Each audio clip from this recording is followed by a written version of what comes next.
Welcome to Curiosity Unleashed with me, Michelle Cheen from the Wisdom Seeker Society, and a very special guest, Matt Maes from Quantum Keyhole Studio. Matt, I'm so honored to have you and chat to you. It's some of my favorite conversations. Thank you so much for joining me today.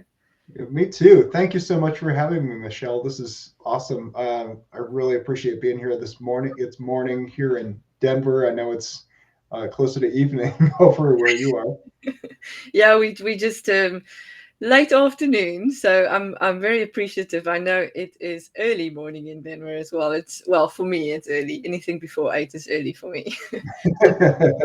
Thank you for getting up early and coming to talk to me about our theme this month is creativity, but we're in the middle of this bigger season of the alchemy of trust. Mm. And I love your work, as you know very well. We can see in the background there. It's gorgeous, and it's not. There's nothing three-dimensional about your art. You know, there's so much depth. There's myth. There's archetypes. There's just using creativity to really communicate who you are. And I know you've been doing such amazing things, some amazing interviews around what you're doing.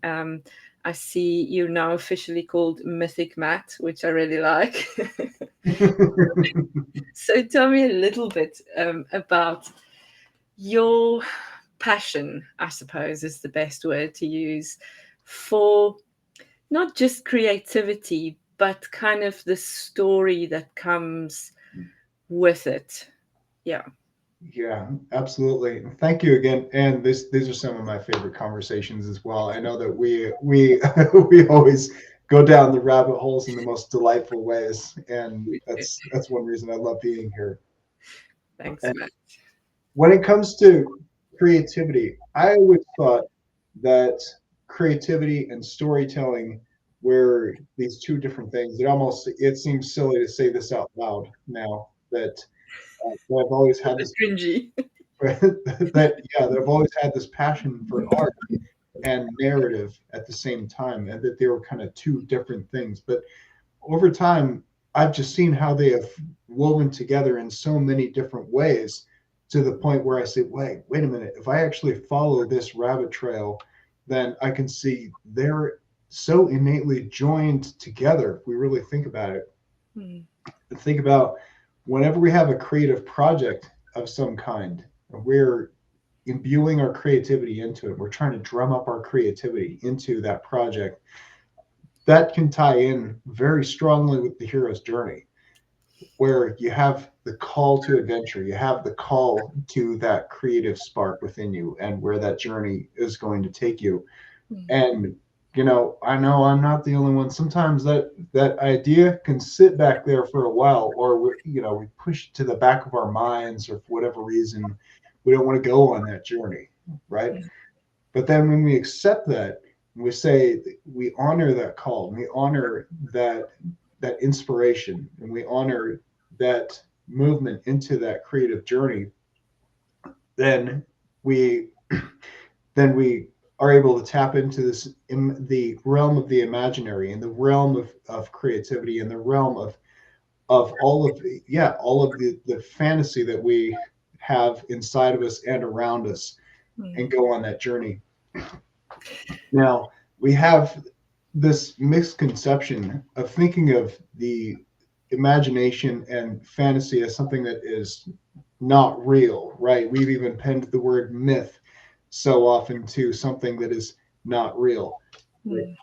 Where when we think of the realm of the imaginary and the realm of the mythical and the ethereal and the mysterious as a guiding principle for us, and ideas that are woven into the world around us, the way that we can experience ourselves, the ways that we can experience the world around us.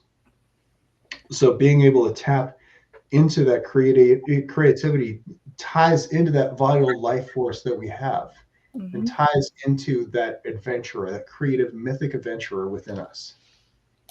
Yeah, exactly. And there's a lot of trust in there, isn't there? Kind There of is. you trust that um, that call, that kind of, hunger for the adventure or for the journey.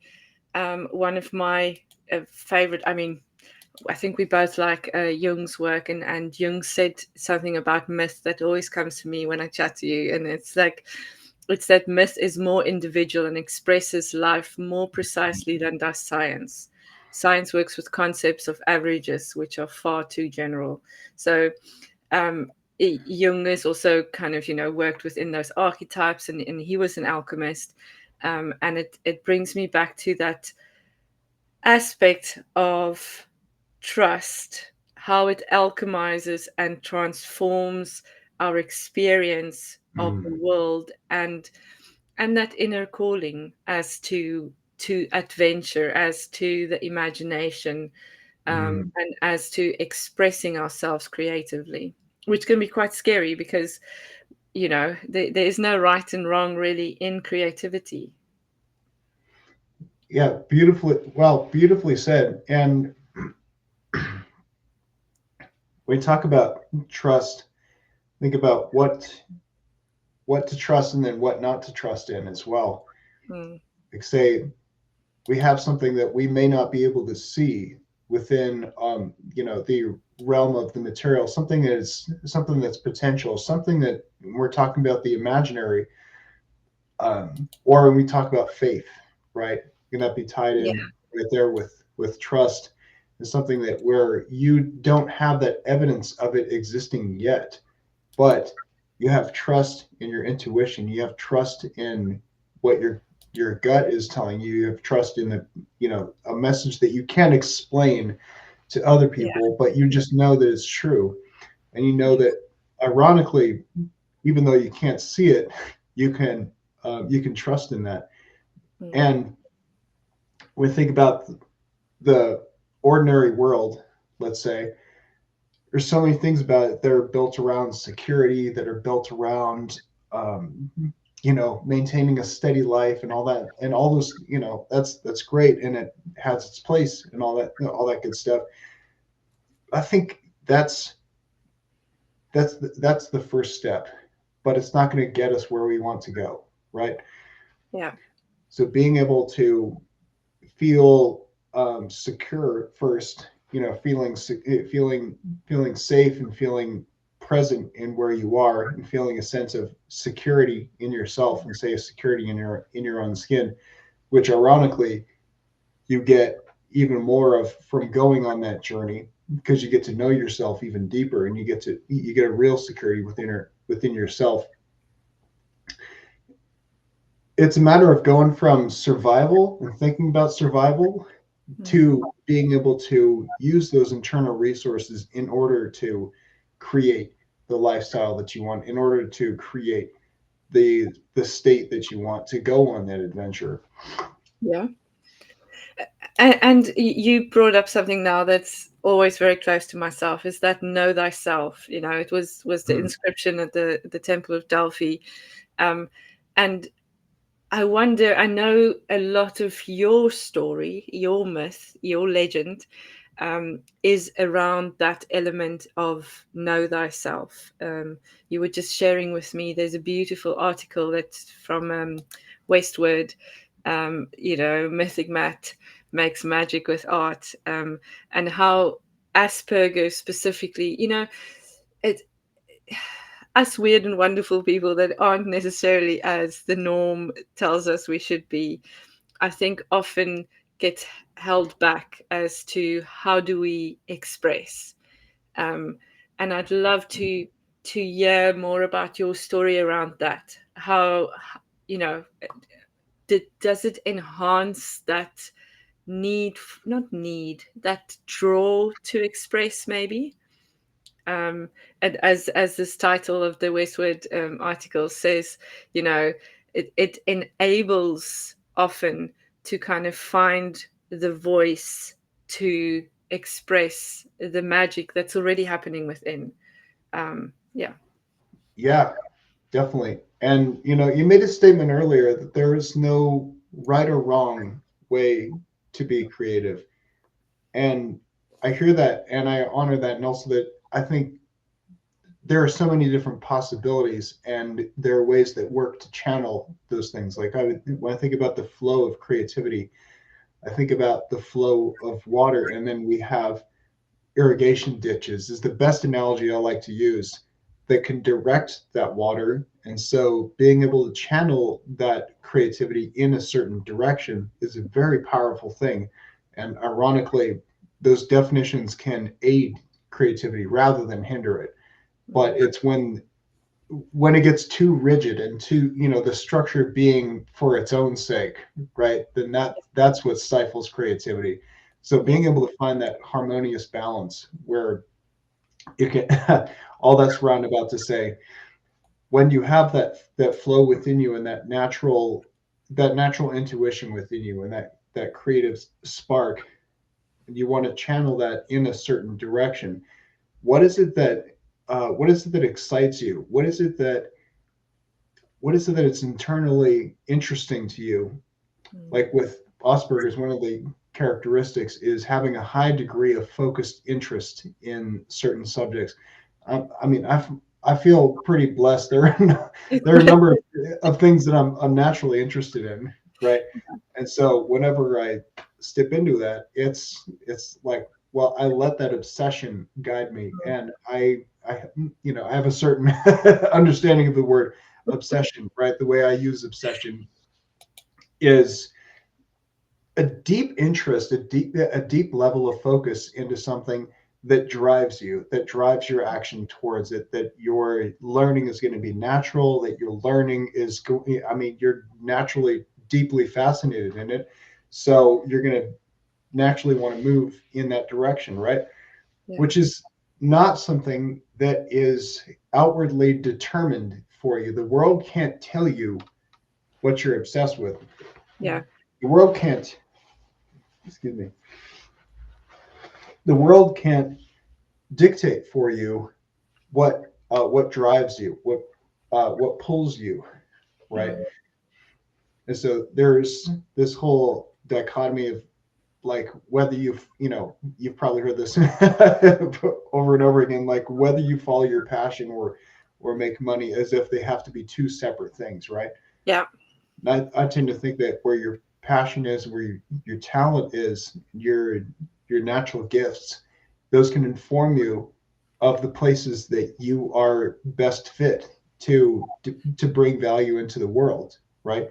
That's reason why we call it our gift. It's not our gift just for us; it's our gift to give to Exactly. people around us, the people who find the most value in it. Yeah. So, so when you have that natural drive and that gift and feeling that pull to give to the people around you, it's a matter of finding where is this the best fit, or where is the value for this that I can be, but most well received for this, right? It's going to be most highly valued. Yeah. And there's Yeah. almost no choice in that, is there? That I mean, the gift wants to be gifted, so it's gonna keep on pushing until you allow it to move through you. You just made me think a lot about Joseph Campbell, kind of the cave and um, how, yeah, it is part of. I would almost believe all humans. Inner drive is to find that thing that makes them obsessed, makes them Mhm. so interested that they want to spend their time and energy going deeper and sharing it and creating, because creativity looks different. It's not necessarily creating art or making music. It looks different for all of us, I think. Mhm. Oh yeah, yeah, and I like to think about the different ways that different creative mediums affect us too. Like, what is it about music that moves us to get up and dance, for example? Yeah. A painting doesn't do that. You get around a museum of visual art, you don't see a lot of people getting up and moving their bodies, but the way that you do with music, it's really interesting. And Mm. the ways that they interact with time, like a musical piece has a start and an end, Yeah. right? But within that, it has a wavelength of energy Yeah. that's moving through that song, right? Mm. But a piece of visual art is literally, it transcends time. It's always going to look the way that's going to look. I mean, unless you go up and you're doing the thing of uh, revising or enhancing different different pieces, but that's a conscious choice. Basically, it's going to look the same that it's going to look across time, right? Mm. So you can deeply, it's still enough that you can deeply focus on the details. I love hearing this when people come to me and they say, I look at this piece and I find new things again and again. I love that, where you can look at the same piece of art and you can find different ways that you can interact with it, or different ways that the little Easter eggs that you didn't notice before. That's always the coolest thing to me. And different people experience it differently, you know, Mm. as to what they see, what stands out for them in different spaces or times in their life, as you're saying. And that's what I mean. I love your art. You really embrace the story of, you know, the human experience in many of your art pieces. There's a lot of myth, obviously.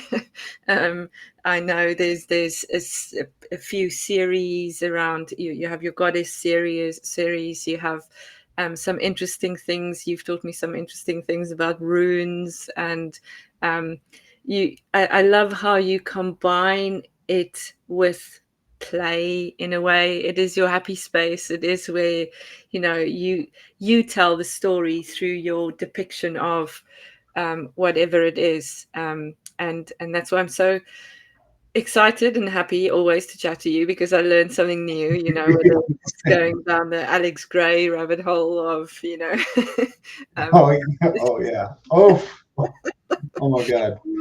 or, you know, learning about of different aspects of. And then it's not, you know, it's not just one thing. It's what I was trying to say earlier, but it always comes out different than what I intend. So it's not, I suppose, two-dimensional. There's always a deeper aspect to Hmm. what's happening. You know, we bring all of our stuff to who we are now, in this life journey as well. um, and you've beautifully named the workshop that you're doing for us on creativity as the adventure of creativity. Tell me a little bit more about how how has this adventure kind of played itself out for you? I know you're doing amazing things around speaking. Obviously doing interviews with different magazines and articles and things like that. You have a YouTube channel. Quantum Keyhole Studio is the name of your business, which is really cool. Um, Quantum Keyhole Studio is also your Instagram and your website and all that. But so yes, the adventure. How do you think, or how would you encourage us all to kind of, um, lack of a better word, but to not buy into, to understand, to experience this adventure? Mm. Well, first I would say ask yourself, what's that question that keeps tugging at you? Mm. What's that spark that seems to insist and seems to not go away?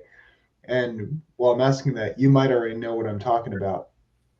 That idea that keeps coming to you, the one that insists, and the more that you keep trying to go and do the thing, some other some other thing, and avoid it, or put it to the back of your mind, and don't really know what to do with it, you Mm. know but that's where it all really starts, is that call. Yeah. So the Edge of Myth series, when I was creating it, that was my painting education, right? Like Yeah. I've been an artist for 28 years now, almost I mean, almost 30 years. Oh my God.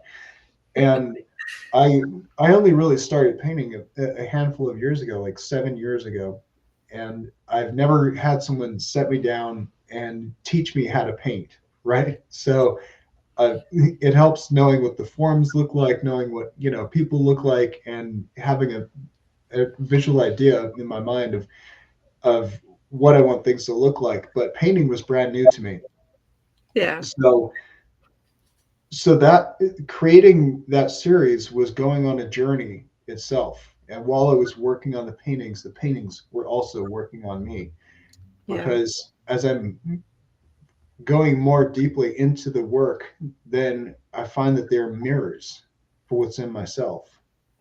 And so the Mm. more I'm able to focus on that and align with them and really honor and realize what's actually within myself and that journey within Mm. myself, then that becomes reflected in the life around me. And sure enough, I live a very I live a very different life than I did when I was creating the series. As Yeah. a bachelor, single guy in my apartment, I'm now married. I have a stepson. We're celebrating his birthday next week, Oh, and no. I've been married for 2.5 years now. Yeah. This is a lot of firsts. I'll tell you, there's a lot of firsts for me. Like one, living with a woman. Two, being married. Yeah. Valentine's. I'd never had a Valentine's before I married Helena. That's crazy to me. So that's something that's very Yeah. special to me. And I tell you, she's been the most amazingly wonderful supporter of my craft in all different ways. Right. Yeah. Um, And you do a lot of things together, which is always, well, it can be tricky for, in some situations, but it's good to understand and celebrate each other's passions, which I think you do very well. oh yeah. Yeah. 100%. And you bring up a really great point too of working through things for the better reason. Well, that's the way I think of it. Is what this comes back to, that initial why or that initial idea. Perhaps that's the best way to say it. What's your why? What's the question? How can you define it as a why? Mm. Because that's a reason why you'll go through the challenges on the journey.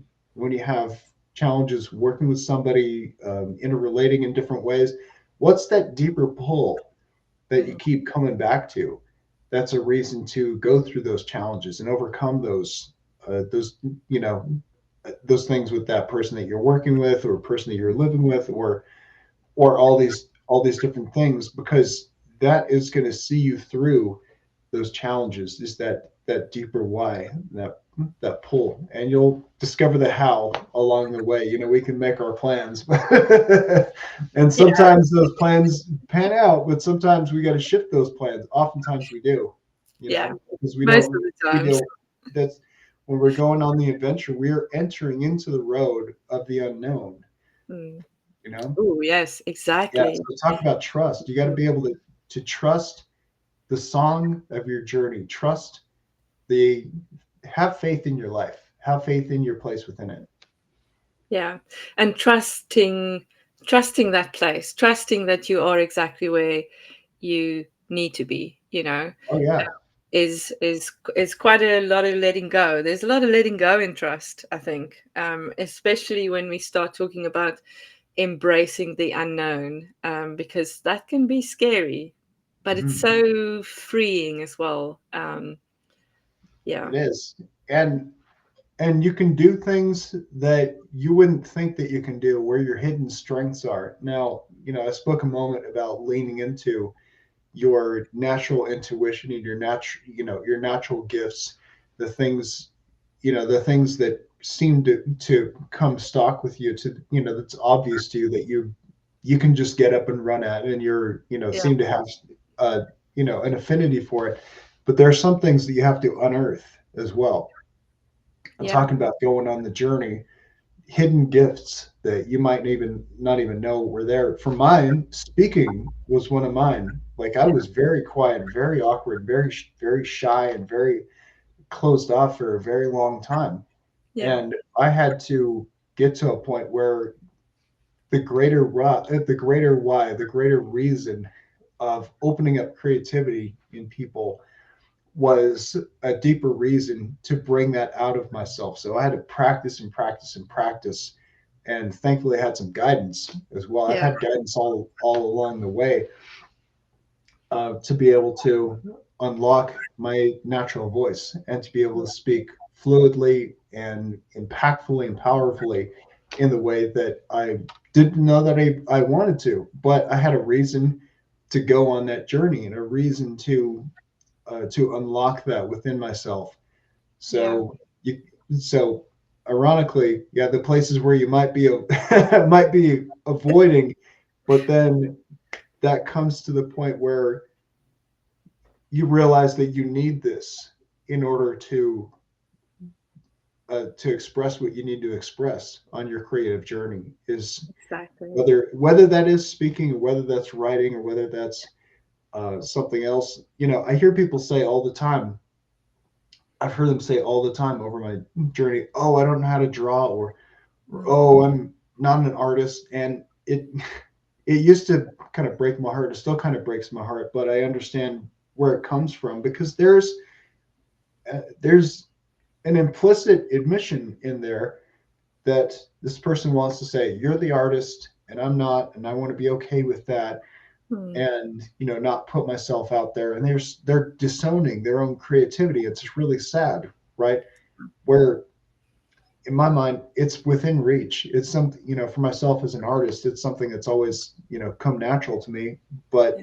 being able to have done it for so long, I can now point to where that is, and I can tell someone step by step how to draw or how to paint. I've broken it down in such a way I can, to the technical level. I can communicate it simply Yeah. because I've done it for so long, and then I've thought deeply about what it is that I'm actually doing. Yeah.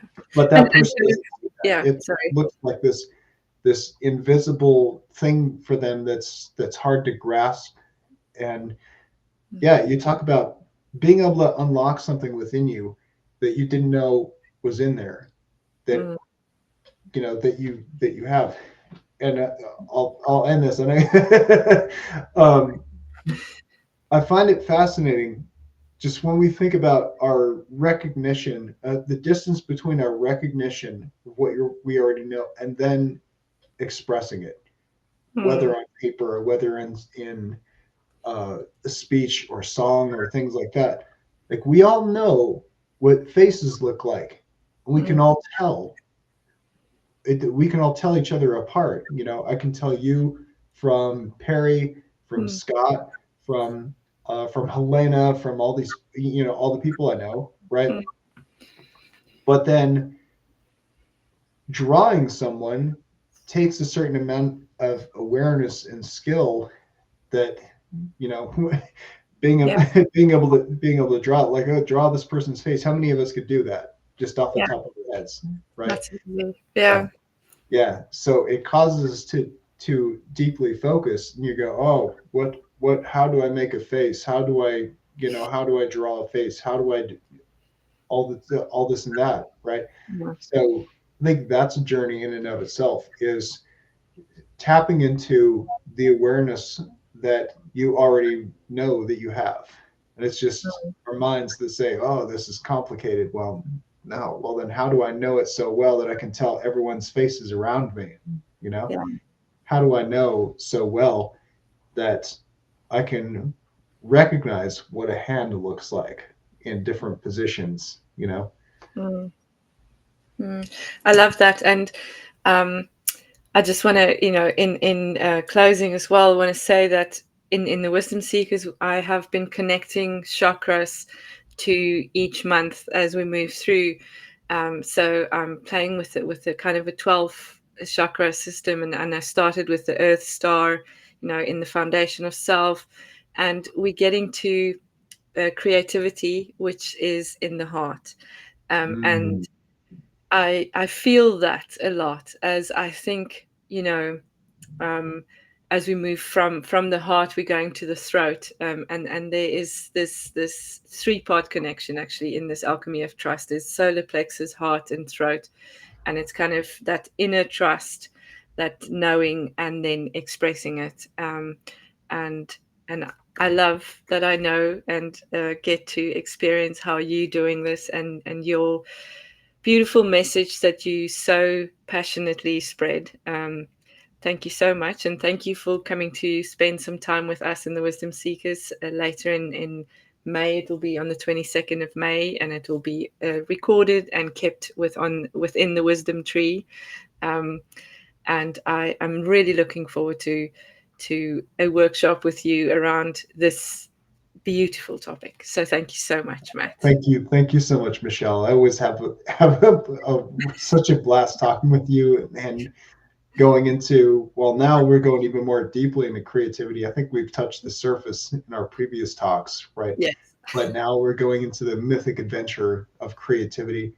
And I would even invite our listeners, everyone, who's watching, to extend that to how you live your life as well, to extend that creativity to how you express your life and how you want to create your life. And this is where it really ties in with the hero's journey. Going on that mythic journey, it's the difference between living a mundane life that other people have determined something else has, have come before us and told us that we had to live a certain way, or we had to be a certain way, and taking hold of that adventure and saying, no, I can create the mythic adventure of my life. I can create the life of my dreams on my own terms, and being in tune with the true spirit of life. Yes. Amen to that. Normal is a setting on the dryer. And I will end with that. Beautifully put. Thank you, Matt.